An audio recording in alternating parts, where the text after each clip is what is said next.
Do you know exactly where it is that you want to go, where you are now, but things keep getting in the way and stopping you from getting there?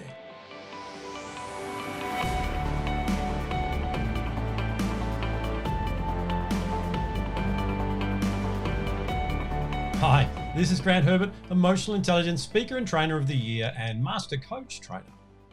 And today I want to finish off this little section we've been doing around planning to get more out of the second half of 2021 than you did out of the first by completing our R4 roadmap and looking at what it is that you need to add so that you can overcome those roadblocks and get from where you are now to where you want to go. So over the last few weeks, we've been going on a journey together where we had a look at 4 particular elements that make up your planning process so that you can get much more value out of the effort that you're putting in so that the end of 2021 looks a lot different to what it would have if you hadn't put that effort in. So just to recap, what we looked at is a 4-part process where we mapped out exactly where it is that we wanted to go. We looked at that in relation to where we are right now. We looked at those things that we were doing or not doing that usually stops us from getting the momentum that we wanted. So this week, what we want to do is we want to add the resources that will overcome those roadblocks and help you to get from where you are now, finally, to where you want to go. There are a few things that we need to consider when we're looking at these resources. Now, resources are sometimes looked at what do I need to throw at it in terms of finances, or what do I need to put more people into? No, not just that. What I'm talking about today is what do I need to do to build me up? What do I need to do so that I can become who I need to become to overcome those roadblocks? We talked about the fact last week that those roadblocks that we put in place, we're putting them there for a reason. We're sabotaging our own journey. And we looked at it in a way of being at the responsibility rather than at blame, being at cause, not effect. So we're not looking at externally what's going on. There's enough of that outside of our control. We're looking at what is it that we need to do more or less of so that those roadblocks are no longer there. So when we're talking about resources, what we're talking about is personal and professional development that we need so that we can become who we need to become to overcome the roadblocks, to get them out of the way and finally get to where it is that you want to go. So to do that, we need to make some shifts in mindset and behavior. We need to change internal dialogue. We need to change our thoughts, our beliefs, and we've talked about those things before. And we need to be able to employ practical skills and strategies that actually look at and navigate those roadblocks differently to what we did before. We need to make sure that we're looking at what we could do rather than what we should. So once again, this entire exercise is not an opportunity for us to shoot all over ourselves and make ourselves feel even less capable of getting the results we want. This is a process that's meant to empower us. The type of skills that we want to add are those that I've talked about before. We want to make sure that we are looking at behavior change. We're looking at our emotional intelligence, our social intelligence. And in the coming weeks, I'm going to get back into the basics of that area. We've got our Emotional Intelligence Online Summit coming up in September, and I want to make sure that I set a good framework around that. So we're not talking about technical skills that we need to get here. We're talking about skills that are going to build up our identity, that are going to eliminate those self-doubts and are going to give us the confidence that we need and the capability that we need to move forward.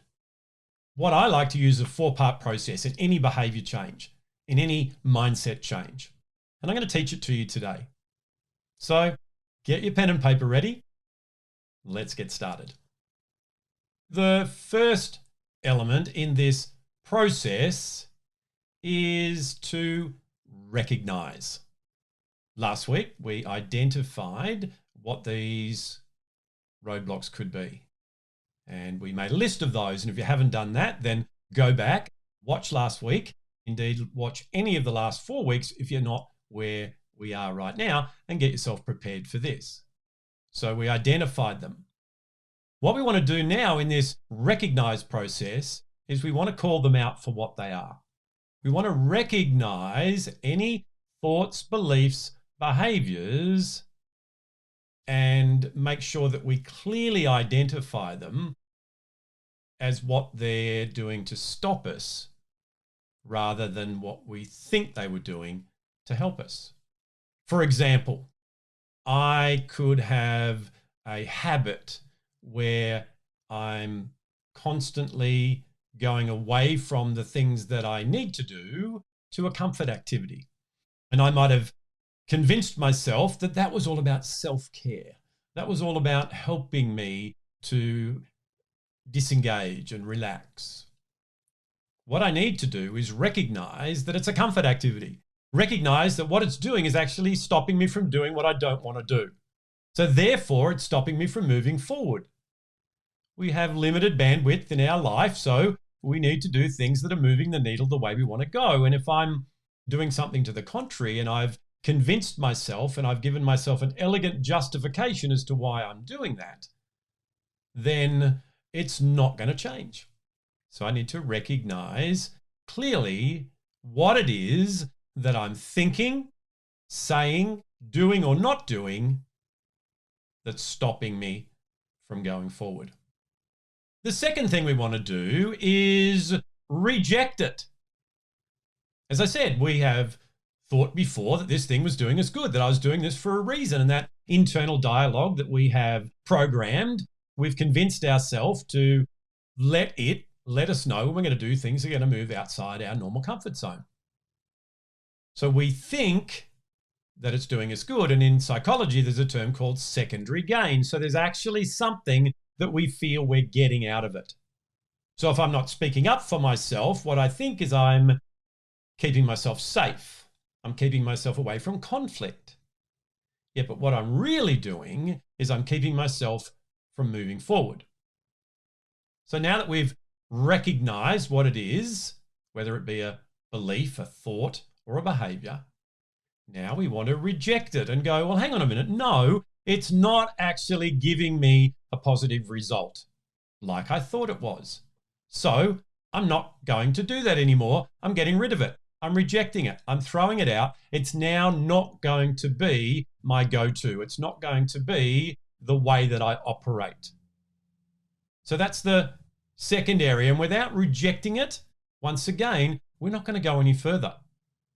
There's no use recognizing it and then keeping it. That's going to frustrate us even more. We've got to make a conscious decision to cut it off, to get rid of it and go, no more. The third thing we then do, now that we have recognized and rejected the things that we're doing or not doing, the things that we're thinking, is to replace that behavior, that thought, that mindset with one that is actually going to give us what it is that we need so that we can move forward. A lot of times that's going to just be the exact opposite of what we were doing before. Let's take the example of smoking. By the way, I used to smoke many, many years ago. This is not a reformed smoker saying anything bad about smoking. You can work that out for yourself. There's enough science for that, for you to do that. What I'm using this for is it's a great example because it's one that I've worked with many clients with over the years. They've recognized that smoking is not a good thing, but to recognize it and not reject it means they're going to keep smoking. So they've rejected that and said, yeah, okay, I'm not going to smoke anymore. What do most people do in that situation? they replace it with something else that's feeding the original addiction, feeding the original uncertainty. So they might eat more, drink more alcohol, they might get cranky, whatever it is. And I know certainly when I was giving up smoking many, many years ago, that was the one for me. So what we want to do is we want to make sure that we replace it with something that's actually resourceful, something that is actually going to help you, something that is going to remove those roadblocks and allow you to go forward. So in that instance, what I do is a lot of times I get my clients, or I've got my clients, to get a few carrots and cut up some carrot sticks. And in situations where they might have wanted to go and have a cigarette because I'm feeling stressed or someone's said something or whatever, I've got them to replace the reaching for the cigarette with reaching for the carrot stick. And just the fact of picking that up and, putting it in their mouth and, going to chew it means that they're not doing a big change, they're just doing a slow change. So the same thing with an unhealthy belief. So if we have the old belief that's not serving us, we've recognized that, we've rejected it, and now we want to replace it with one that is going to serve us.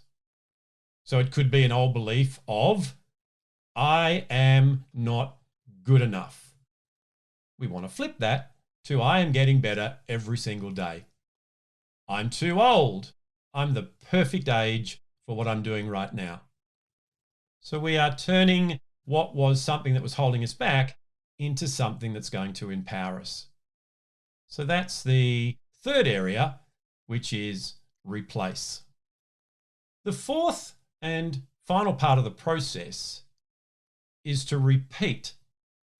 We know through the wonders of neuroscience that neuroplasticity is all around rebuilding the brain wiring. It's about rebuilding new neural pathways. So instead of when this happens, I normally go there. Now when this happens, I go there instead.